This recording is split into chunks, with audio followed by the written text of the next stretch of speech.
सब लोग योगा करते हैं जी। पर इतनी कामयाबी तक योगा में बहुत ही कम लोग पहुंचते हैं। जब हम हुए थे तो हमारे पिताजी 15 दिन के लिए घर छोड़ के चले गए थे। अमृतम हेल्थ रिजॉर्ट बनाया था, 1.5 करोड़ रुपीस का वो प्रोजेक्ट था, बट ठीक है कोविड के साथ में नहीं बन पाया। किसी और पर्सन के साथ में हो जाता तो वो शायद पूरा हिल जाता। डू नॉट लिमिट योग विद द आसन ओनली। टीवी पर देखकर, यूट्यूब पे देखकर आप ना करें। लंबी लंबी सांस ले रहे हैं, छोड़ रहे हैं, दैट इज नॉट द प्राणायाम।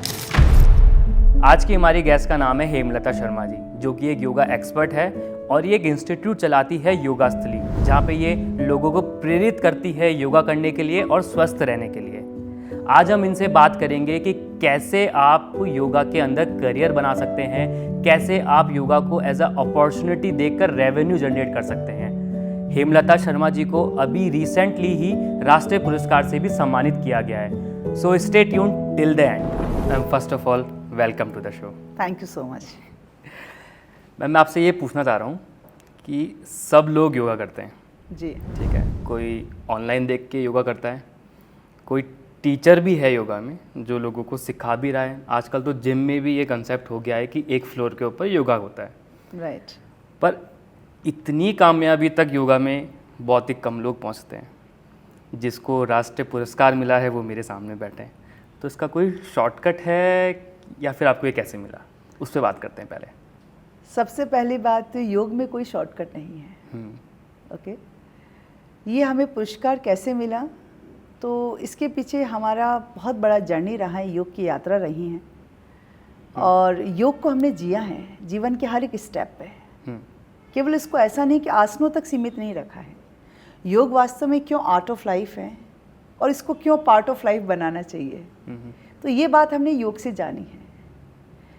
योग कहीं ना कहीं आपके अंदर वो आत्मशक्ति बढ़ाता है, सेल्फ कॉन्फिडेंस आपको देता है, माइंड आपका बहुत फोकस्ड रहता है कि आपको क्या करना है लाइफ के अंदर।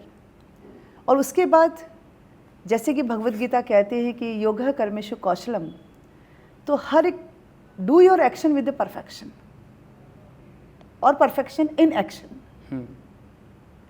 तो आप अपना 100% देते जाओ जो भी आप काम कर रहे हो। तो वही हमने किया। योग चाहे हम सिखा रहे हैं, चाहे योग को हम सीख रहे हैं, पर अपने काम आप परफेक्शन के साथ में करिए, यही हमने सोच के चलते गए, चलते जा रहे और चलते रहेंगे। तो ये जो रास्ता था ये आपने चुना कैसे कि मुझे योग में ही जाना है, मुझे योग में ही अपना नाम करना है, ये कहाँ से आपको आइडिया है? देखिए ये आइडिया तो बहुत मतलब कि कहेंगे कि डेस्टिनी आपको बुलाती है। योग में कहा जाता है कि आपके संस्कार पिछले जन्म के होते हैं तो वो वापस से प्रफुटित होते हैं, संस्कारित होते हैं। तो हमारा पूरा एजुकेशन जो है गायत्री शक्तिपीठ से है। साथ में ये रहा कि योग में उससे पहले हम MCA हैं, A-level है हमारा डॉइक से, IT HOD यानी head of the department in a very renowned school. So there I was like मैं पूरा सारा काम संभालना करना, तो यू लाइक आपका अंडर प्रेशर आपको रहना ही पड़ता है, स्ट्रेस लेवल आपका बहुत हाई रहता है। साथ में फैमिली को भी संभालना है, दोनों बच्चों को संभालना है। और उसके साथ में करते करते लाइक 2011 के अंदर हमें कहेंगे कि वो सुअवसर मिला, वो अपॉर्चुनिटी मिली कि हमें योग कक्षा जिसको कहेंगे सेशन ज्वाइन करने का मौका मिला। स्कूल में 10 डेज़ का ब्रेक होता है, विंटर ब्रेक। तो उस समय हम योग अपने, मेरे हस्बैंड तो योग में थे ही, पहले ही थे 2007 से ही, और हम योग कक्षा में गए, योग करा हमने। और साथ में ये भी सुअवसर मिला कि उस समय हमारे इंस्टीट्यूट के अंदर ही, योगास्थली के अंदर ही एक बहुत बड़ा कैंप लगा था वेट लॉस के लिए। Okay, and I was 110 at the time. तो वो भी था कि ये 10 डेज़ का ब्रेक लगा है तो फिर क्यों ना मैं अपनी हेल्थ को थोड़ा सा सही कर लूँ, यूटिलाइज़ कर लूँ इस 10 डेज़ के ब्रेक को। तो विंटर ब्रेक के अंदर मैंने कक्षा ज्वाइन करी और फिर मुझे लगा कि योग करते करते कि this is the good life. Stress free रह के आप सबको एक अच्छा लीगल काम आप कर रहे हो और साथ में खुद का भी हेल्थ आपका कवर अप हो रहा है। तो कहीं ना कहीं मन के अंदर ऐसा आया कि हेमा आप जो है वो योग के लिए बने हो। तो फिर मैंने अपना एक डिसीजन, जब तक कि अपने आप को पूर्णतया मैंने सिद्ध नहीं कर दिया योग में, जब तक मैं जॉब करती रही और उसके साथ में अपनी प्रैक्टिस जारी रखी। और प्रैक्टिस भी ऐसा प्रैक्टिस था, एक जुनून था कि मेरी खुद की बॉडी को ही मैं एक रिसर्च सेंटर मान के योग आसन कैसे वर्क कर रहे हैं, प्राणायाम कैसे वर्क कर रहा है, मेडिटेशन कैसे वर्क कर रहा है, और साथ में ऑथेंटिक योगा बुक्स के अंदर योग क्या है, चाहे भगवत गीता हो, ग्रहण संहिता हो, हठ प्रतिपिका हो, हठ रत्नावली हो, तो इन्होंने वास्तव में योग को कैसे जिया है, तो उसको हमने सारे ऑथेंटिक बुक्स को हमने पढ़ा, उनको हमने जिया, उनसे हमने बहुत कुछ सीखा, साथ में हमारी प्रैक्टिस जो है वो चल रही थी। तो जब आप पहले जॉब करते थे और फिर आप ये योगा भी सीख रहे थे तो डिस्टर्ब नहीं होते थे? देखिए, जब आपका आत्मशक्ति आपकी मजबूत हो और आपको एक अंदर से आपको लगे कि स्ट्रांग होना है और इस फील्ड में आगे बढ़ना है, तो पहले मुझे ये था कि आपको प्रूव करना पड़ेगा, क्योंकि आप बहुत अच्छे लेवल पे आप स्कूल के अंदर कार्य कर रहे हैं, आप एकदम जॉब नहीं छोड़ सकते। तो वहाँ पे ये था कि मुझे अपने आप को प्रूव करना है। तो उस प्रूव करने के उसमें एंथुजियाज्म था मेरे अंदर, स्पिरिट थी प्रूव करने की। तो सुबह 3:30 बजे उठ के योग साधना मेरी चलती थी सेल्फ। कोई कहता नहीं था मुझे कि प्रैक्टिस करिए आप, पर मुझे जीना था योग को, मुझे सीखना था। और एक ये था उस समय, ये हमेशा मैं ध्यान की अवस्था में प्रार्थना करती थी गॉड से कि मुझे जयपुर का सबसे बेस्ट इंस्ट्रक्टर बनना है, योगा टीचर बनना है। ये मेरी प्रार्थना रहती थी उस समय, आज भी मुझे याद है। तो वो ये था कि वो जुनून, वो एक आपका हौसला, वो आत्मशक्ति और साथ में मोटिवेशन, सपोर्ट आपको मिलता है। तो फिर आप धीरे धीरे धीरे धीरे उसके साथ में मैं योग को जीती गई, योग सीखती गई, योग करती गई। और ऐसा मौका आया कि हस्बैंड को कहीं जाना पड़ा और एक अवसर मिल गया कि चलिए आप थोड़ा क्लास हैंडल कर लेंगे, आज मुझे कहीं जाना है। हमने कहा ठीक है। जैसे हमने क्लास ली, उनका पास बहुत अच्छा फीडबैक पहुंचा कि हेमलता जी बहुत अच्छा क्लास लेती हैं। तो आपके बेटर हाफ पहले से ही योग में थे? जी जी। अच्छा। सर ने उमेश शर्मा जी सर ने 2007 में ही योगाश्री योगा सोसाइटी सेंटर खोल लिया था। Okay okay. I entered in 2011। Okay. तब मैं एंटर हुई थी इसके अंदर। उसके बाद मैंने पूरा 1 ईयर तक योग को पूरा सीखा, करा, जाना अच्छे से, और कमी नहीं छोड़ी कहीं भी। जब कॉन्फिडेंस आया तो फिर मैंने रिज़ाइन दिया, और 2012 अक्टूबर हमने रिज़ाइन दे दिया था, और पूर्णतया से हम पूरा योग के फील्ड में आ गए थे। तो अब आपकी जर्नी पे चलते हैं जो शादी से पहले की थी। ओके। हमें पता लगा कि आप चौथे नंबर की बेटी थी। जी। ठीक है। आपका बचपन भी, आपकी बचपन की ज़िंदगी भी थोड़ी उतार चढ़ाव में थी जी। उस पर बात करते हैं। वहाँ से क्या जर्नी थी आपकी? देखिए, जर्नी तो ऐसी थी कि उस ज़माने में जो एक मास्टर हैं, उनके घर में चौथी बेटी हो जाए, बेटे की आस में। ऑलरेडी 3 बेटियां हैं और चौथी बेटी बेटे की आस में हुई है। तो आप समझ सकते हैं कि पैरों के नीचे से धरती, हाँ, जमीन सरक जाना होती है। आज भी हमें वो दिन याद हैं कि हमें तो क्या याद है, बचपन मतलब हम तो क्या समझते थे उस समय, पर हमारी मदर हमें बताती हैं, हमारी सिस्टर्स हमें बताती हैं, और पता चलता है समाज से ही हमें कि जब हम हुए थे तो हमारे पिताजी 15 दिन के लिए घर छोड़ के चले गए थे, त्याग दिया था एक बार के लिए मदर को। ओके। कि चौथी बेटी हो गई है। शायद पिताजी की भी कोई परिस्थितियाँ रही होगी, क्योंकि वो भी घर से बाहर थे, और उस समय जो भी हुआ, और फिर कैसे न कैसे करके, और ईश्वर की कृपा से, दया से हम बड़े होते गए।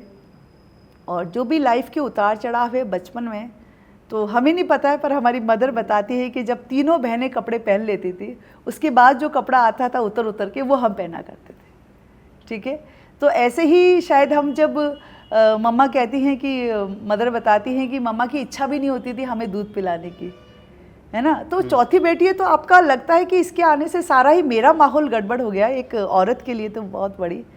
पर पता नहीं वो माँ का मन था कि फिर भी अपने आप से लगाए रखा। और फिर जैसे जैसे हम बड़े हुए तो ईश्वर की बहुत बड़ी कृपा रही कि हमें वो सारे हुनर, ईश्वर ने वो कॉन्फिडेंस लेवल, और बड़ी चुलबुली थे हम बचपन से ही, तो सबकी चहेती बनते गए। और धीरे धीरे ऐसे करते करते स्कूल में पहुँचे, तो स्कूल में भी हम हेड गर्ल रहे स्कूल की, तो वो एक अलग कॉन्फिडेंस लेवल आपको देता है कि आप हेड गर्ल हो। फिर हम कॉलेज में पहुँचे तो वहाँ पे हम वाइस प्रेसिडेंट बने कॉलेज के। एक लीडरशिप क्वालिटी हमेशा रही है, ये सब कहते हैं। तो फिर हम वहाँ पे भी वाइस प्रेसिडेंट बने। और आज भी हमें याद है कि कॉलेज का शायद 2nd ईयर था मेरा, गायत्री शक्तिपीठ पुष्कर कॉलेज का। उस समय मतलब ऐसा था कि जिस भी कार्य को हेमलता करेगी वो पता है कि कोई दूसरा कॉम्पिटिटर आएगा ही नहीं, कि हेमलता इस कंपटीशन में है क्या तो दूसरा कोई आता ही नहीं, कि छोड़ो वही जीतेगी। ये सबको ये था। तो उस समय हमको शायद हमने 19 प्राइजेज जीते थे लगातार।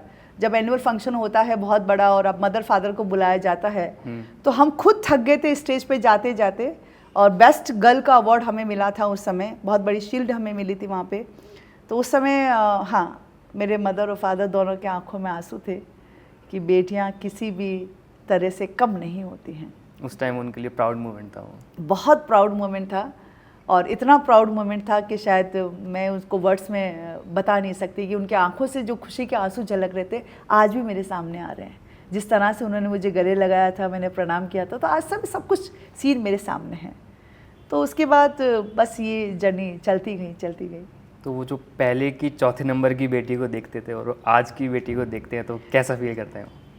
क्या बताऊं, फूले नहीं समाते हैं फूले नहीं समाते हैं। और मतलब इतना कि नेशनल लेवल पे, इंटरनेशनल लेवल पे हम हमेशा ही बड़ा रिवॉर्ड और अवार्ड से भरे रहे हैं। तो पापा को बड़ा अच्छा लगता है, मेरे फादर को ये सब कुछ देखकर, और बड़ा खुश होते हैं, वो प्रसन्न होते हैं और बड़ी तारीफ़ करते हैं। पूरे समाज को बताते हैं कि मेरी बेटी ऐसी है, अखबारों में आती है, न्यूज़ चैनल पे आती है, इंटरनेशनल नेशनल न्यूज़ चैनल पे आती है। तो वो बड़ा गर्व का अनुभव करते हैं। तो आपने ये सिद्ध कर दिया कि बेटियां बेटों से कम नहीं होती। बिल्कुल नहीं होती है। और उस समय माँ का जो मन है ना वो बड़ा अच्छा लगता है मुझे। माँ पापा को टोकती हैं कि आप मत टोको, इसकी नज़र लग जाएगी। वो होता है ना माँ की जो ममता होती है, वो कहती है कि इसको मत टोको, मेरी बेटी की तारीफ मत करा करो किसी के सामने। तो वो एक मैं समझ सकती हूँ कि वो क्या इमोशंस उनकी तरफ से आ रहे हैं। और एक फादर होते हुए, फादर कैसा, एक पिता के लिए इससे बढ़कर कोई बात नहीं होती है। और जब सब जने विमुख हो जाए, समाज भी उनको कर दे, तो उसके बाद में जब बेटियां इस तरह से धीरे धीरे उनको जब गर्व का अनुभव करवाती हैं तो फिर एक अलग ही लेवल की आपके पास एनर्जी आती है। फिर आपने ये इस योगा को नेक्स्ट लेवल पे लेके जाने के लिए आपने एक आश्रम भी ओपन किया था, कोविड से पहले या फिर कोविड के दौरान, उस पर कुछ बात करें अपन? हाँ बिल्कुल। देखिए, हम कहेंगे कि हमारा वो एक हमारा ड्रीम हमेशा रहा है कि जयपुर को हम ऐसी चीज़ दें जो किसी के पास नहीं है और बड़ी ऑथेंटिक। तो वहाँ पे हमने योग, नेचुरोपैथी, आयुर्वेदा और उसके साथ में स्पोर्ट्स एकेडमी, स्पोर्ट्स का भी सारा हमने रखा था। और हमने वहाँ पे वैगन डाइट कैफेटेरिया भी बनाया था। तो बहुत बड़ा 5 बीघा कैंपस के अंदर हमारा वो ड्रीम प्रोजेक्ट वहाँ पे बना था। तो जयपुर को बहुत मतलब 2018 के अंदर हमने उस पर वर्क करना शुरू कर दिया था। और उसके बाद 1 ईयर तक हमने बहुत अच्छा रेस्पॉन्ड था उसका। अमृतम दी हेल्थ रिजॉर्ट उसका नाम था, और बहुत अच्छा उस पर हमने काम किया और अच्छा हमने करने की कोशिश करी। बट ठीक है, कोविड के साथ में नहीं बन पाया, रेस्पॉन्सिबिलिटीज़ इतनी थी, लाइबिलिटीज़ बहुत ज़्यादा आ रही थी। तो हमारा ये मानना है कि इतना अंडर प्रेशर रह के जीवन जीने का कोई आनंद नहीं है। ये तो महत्वाकांक्षाएं हैं, जितनी बढ़ती जाएगी कम है। फिर भी अपनी आत्मशक्ति को मजबूत रखते हुए, पॉजिटिव रहते हुए हमने first wave, second wave, third wave तक हमने उसको कैरी फॉरवर्ड किया। फिर हमने उसको बंद करना पड़ा हमें, और बंद भी करना पड़ा तो इसमें हमें कभी हम अपने कर्म से नहीं चूके। ऐसा नहीं बंद करके हम एंग्जाइटी में चले गए, डिप्रेशन में चले गए, ऐसा नहीं था। बंद भी हो गया, फिर भी हम अपने कर्म जो हैं, यानी योग सिखाना हमारा कर्म है, ओके। तो उस कर्म को हम लगातार करते गए, कभी रुके नहीं। और वो शक्ति जो है, वो ऊर्जा जो है नहीं रुकने की, वो हमें कहीं ना कहीं योग से ही मिली है। और योग ने ही दी थी कि हम इतना मतलब कि 1.5 करोड़ रुपीस का वो प्रोजेक्ट था, वो चला गया, फिर भी हम आराम से अपना काम करते। नुकसान होने के बाद भी आपका एम जो था उस पे हम फोकस हटा नहीं। हिले नहीं, इतना जितना हिल जाएंगे अगर किसी और पर्सन के साथ में हो जाता तो वो शायद पूरा हिल जाता। पर हम हिले नहीं, अपना काम कॉन्स्टेंटली करते गए। और जैसा कि भगवत गीता कहती है, समत्वम योग उच्यते, ओके ना। हर परिस्थिति के उतार आए चढ़ाव आए जीवन के अंदर, आप समान भाव रखते हुए अपने टारगेट को देखते हुए, लक्ष्य को देखते हुए आगे बढ़ते जाओ। कर्म करना कभी मत छोड़ो। तो वो हमने नहीं छोड़ा।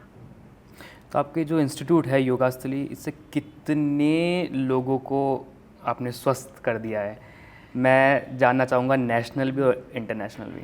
देखिए, जहाँ तक योगास्थली योगा सोसाइटी का सवाल है, तो अभी हमें मोर देन 17 ईयर्स हो गए हैं, है ना। तो अब तो मेरे ख्याल से जहाँ तक हम देखें तो हमें तो अब गिनती करना मुश्किल है कि कितने लोगों को हमने कर दिया होगा, बट हाँ नेशनल लेवल पे, इंटरनेशनल लेवल पे बहुत सारे लोग को हमने सही योग की दिशा में आगे बढ़ाया, उनका कैरियर बनाया, उनका, क्योंकि हमारा योगाश्री योगा सोसाइटी जो है पहले RYT जिसको कहा जाता है registered yoga teacher from yoga alliance USA, वहाँ से भी सर्टिफाइड है।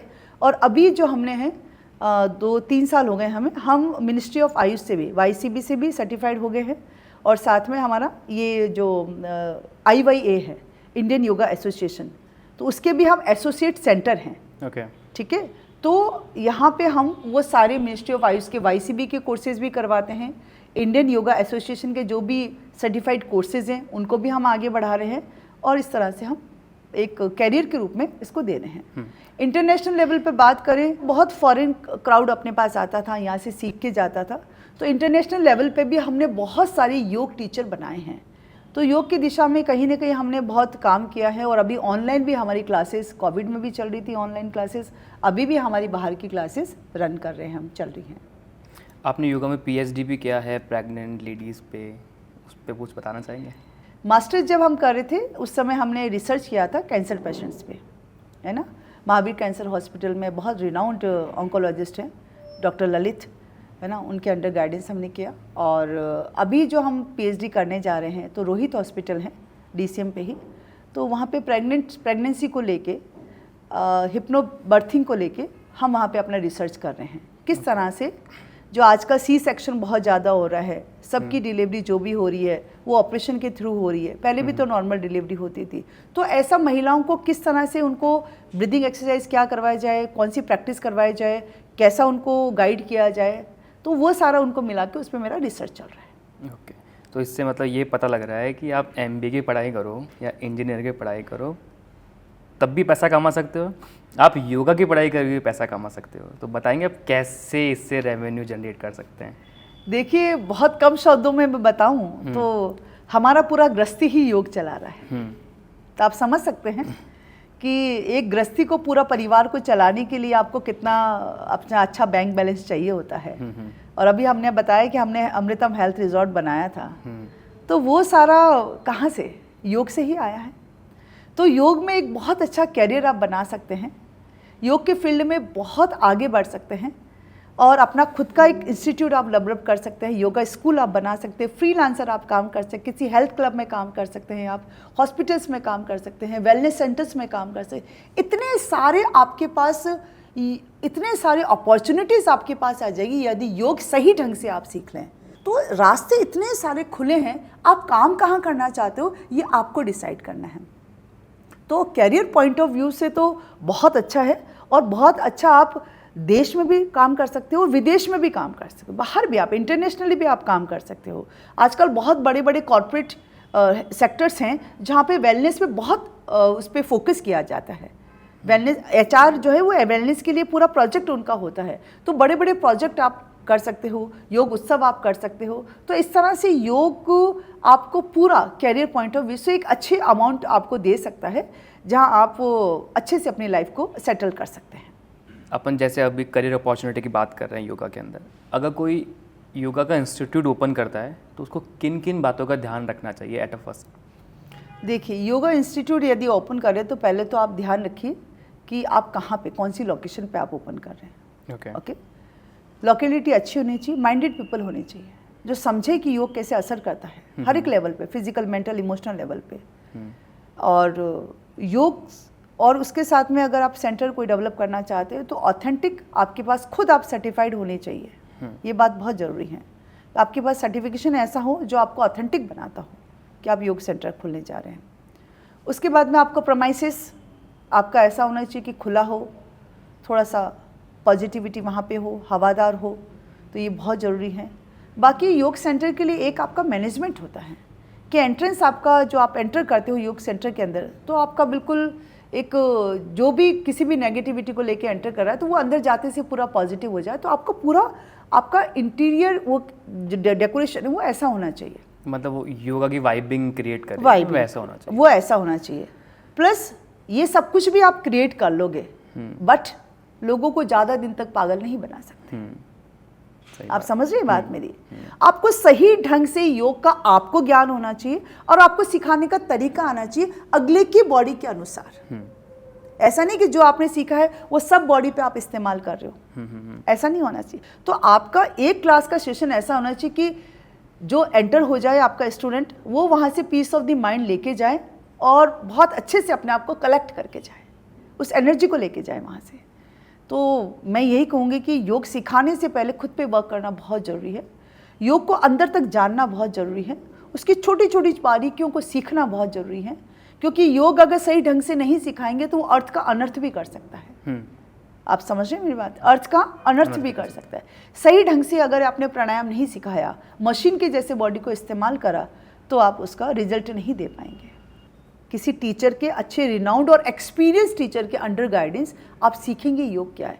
तो किताबों में जो बात नहीं है वो टीचर अपने अनुभव के माध्यम से आपको सिखाएगा, वो चीज़ें आपके काम आएगी। जी।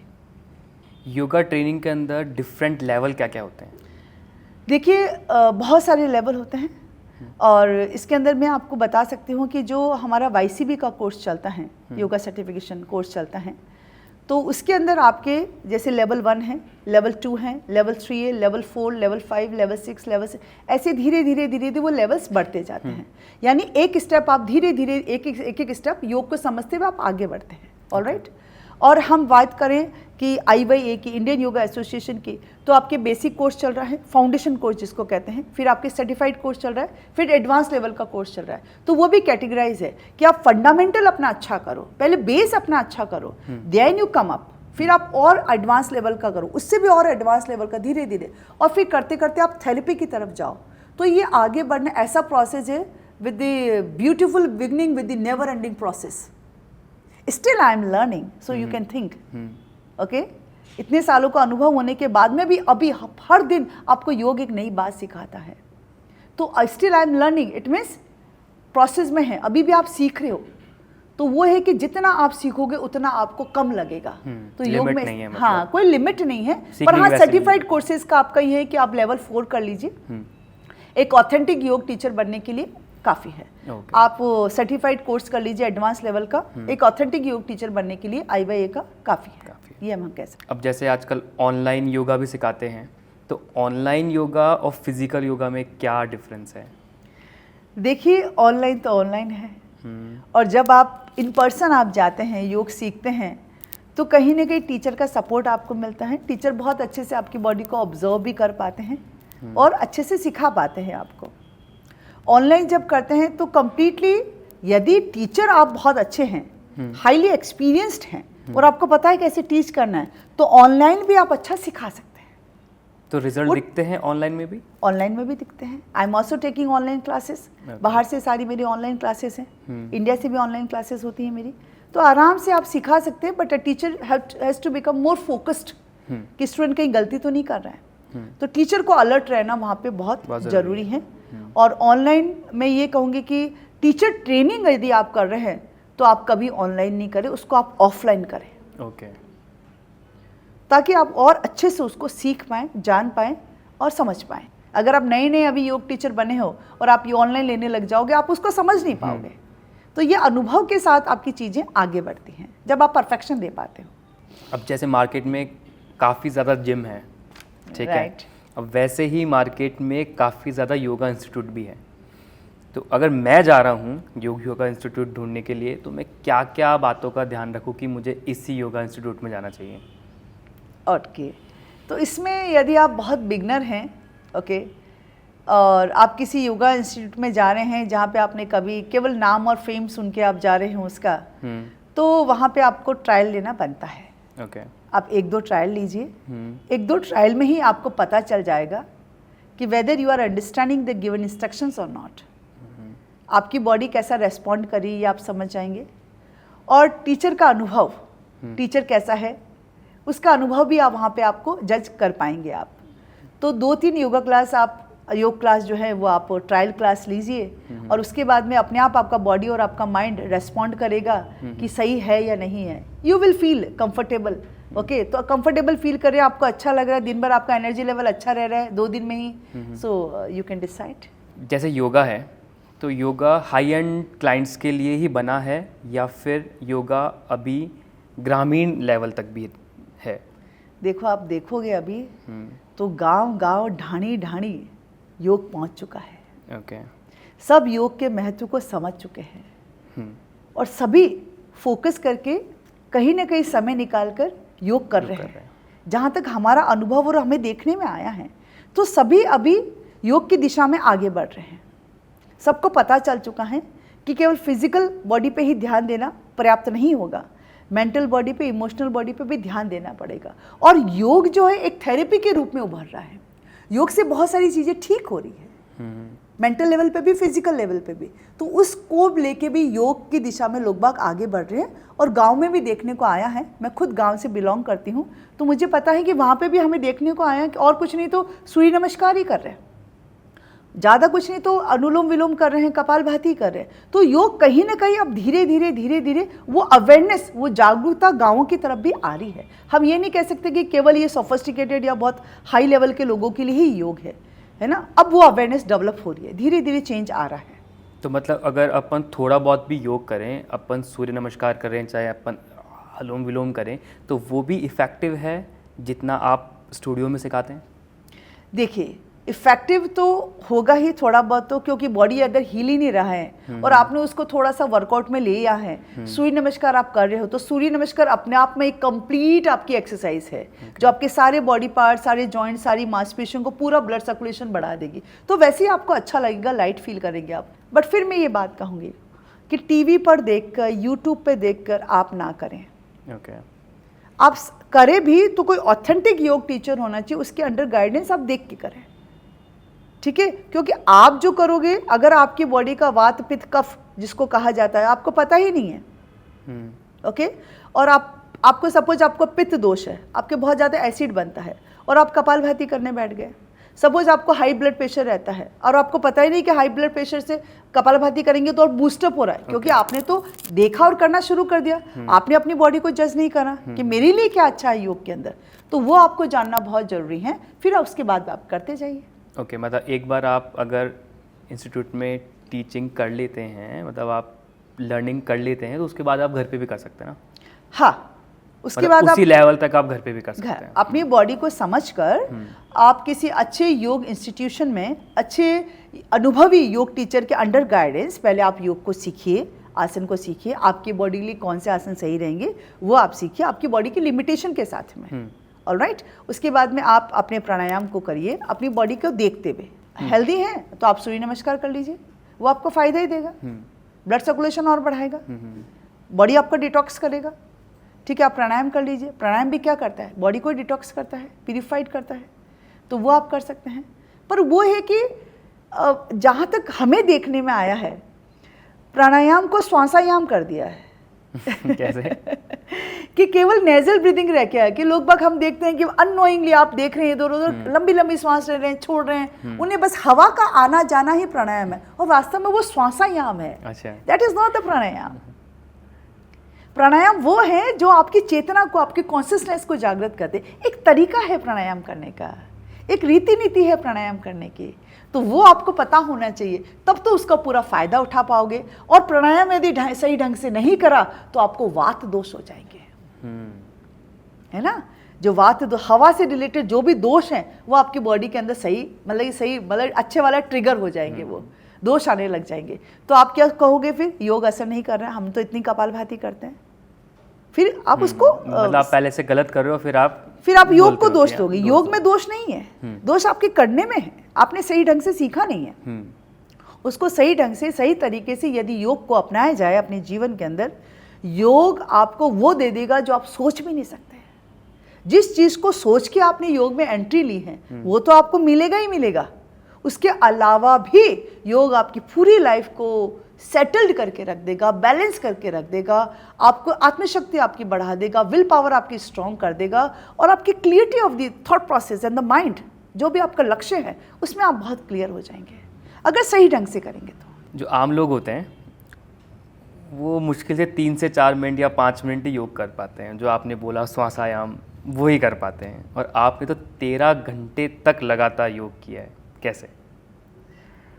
देखिए, अगर वो 3-4 मिनट के लिए योग कर रहे हैं तो मैं कहूँगी वो योग नहीं कर रहे हैं। वो केवल अपने आप को एक तसल्ली दे रहे हैं कि मैं योग कर रहा हूँ, है ना। दूसरी बात ये आती है कि 13 घंटे तक हमने 13 घंटे से भी ज़्यादा हमने लाइव फेसबुक पे योग सिखाया है, इंडिया बुक ऑफ रिकॉर्ड बनाया है और वर्ल्ड बुक ऑफ रिकॉर्ड से भी हमारे पास एप्रिसिएशन आया है, स्टार 2020 का अवार्ड मिला है हमें। तो वो एक, फिर मैं कहूँगी योग आपकी आत्मशक्ति को इतना मजबूत कर देता है और योग में इतना कुछ है। डोंट लिमिट विद द आसन ओनली, यहाँ तक लिमिट मत करिए। तो ऐसे करते करते वो भी शायद हमारा जो जुनून था ना वो 24 आवर्स का था कि हम 24 आवर्स तक सिखाएंगे योग ऑनलाइन, और हमने सिखाया और हमें बहुत अच्छा उसका रेस्पॉन्ड भी बहुत अच्छा मिला हमें। और मतलब जब आपने योग को लिमिट मान के, मतलब एक छोटे से बुक से पढ़ के आपने योग नहीं मतलब सीखा है तो फिर आप लिमिट में रह जाओगे। यदि योग को आपने जी लिया है, अनुभव कर लिया उसका, तो फिर आप कितने ही घंटे सिखाओ ना, क्योंकि आपने उसको सीखा है सही ढंग से। अनुभव ही बोलता है। तो अगर अनुभव कर लिया तो 13 घंटे तो क्या आप 23 घंटे सिखा सकते। जैसा मैंने शुरू में बताया, अपने व्यूअर्स को सबको बताया है मैंने जी कि आपने कितने अवार्ड जीते हैं। अभी आप रिसेंटली राष्ट्रीय पुरस्कार से भी सम्मानित हैं। तो अब क्या रह गया है? इसके आगे भी कुछ आप देख रहे हैं, कुछ सोच रहे हैं, आगे कुछ एम है, फोकस है आपका? देखिए, पुरस्कारों का आना जाना कभी हमारा लक्ष्य नहीं रहा। हमने कभी नहीं सोचा कि हमें पुरस्कार मिले। इस चीज़ के लिए हमने योग को ना तो सिखाया और ना सीखा। हम फिर वही कहेंगे, पूरे जुनून के साथ में अच्छे से अपनी रेस्पॉन्सिबिलिटी समझ के हमने योग को सिखाया है। तो आप सिखाते जाओ, आगे बढ़ते जाओ। ये ऐसा है कि रास्ते, डोर्स अपने आप खुलते जाते हैं, अपने आप रास्ता साफ होता जाता है। तो बस हमने तो केवल आगे बढ़ते गए, पीछे मुड़ के फिर नहीं देखा कि पीछे क्या हो रहा है। बस हमारा ये है कि हम कितने अच्छे से योग सिखा सकते हैं, हमने हमेशा यही सोचा है। और उसके बाद ये नहीं सोचा कि हमें कोई टीवी पे इनवाइट करे, यहाँ बुलाइए। ये तो आपकी प्रसिद्धि अपने आप होती है। जब आप अच्छा रिजल्ट देते हो तो ये आपकी अपने आप ही प्रसिद्धि होती है, आप माउथ पब्लिसिटी होती है आपकी, लोग आपको जानते हैं क्योंकि लोगों पे उस चीज़ का असर हुआ है। अभी भी कोई ऐसे हमारे स्टूडेंट हैं जो इतने, उनके रेफरेंस से बहुत सारे स्टूडेंट हमारे पास आते हैं कि आप वहाँ जाइए, हेमलता जी के पास जाइए, आप उमेश जी के पास जाइए, आप योगास्थली जाइए।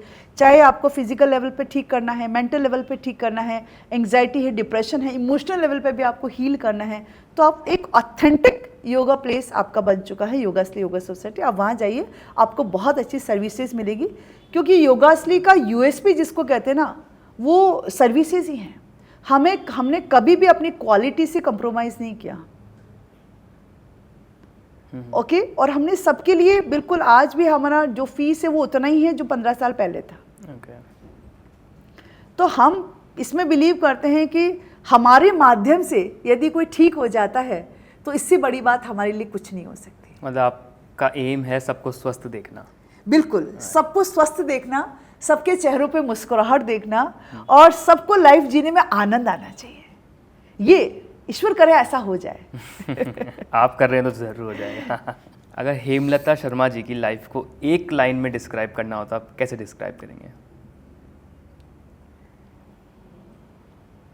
एक लाइन में डिस्क्राइब करना है हेमलता शर्मा जी की लाइफ को,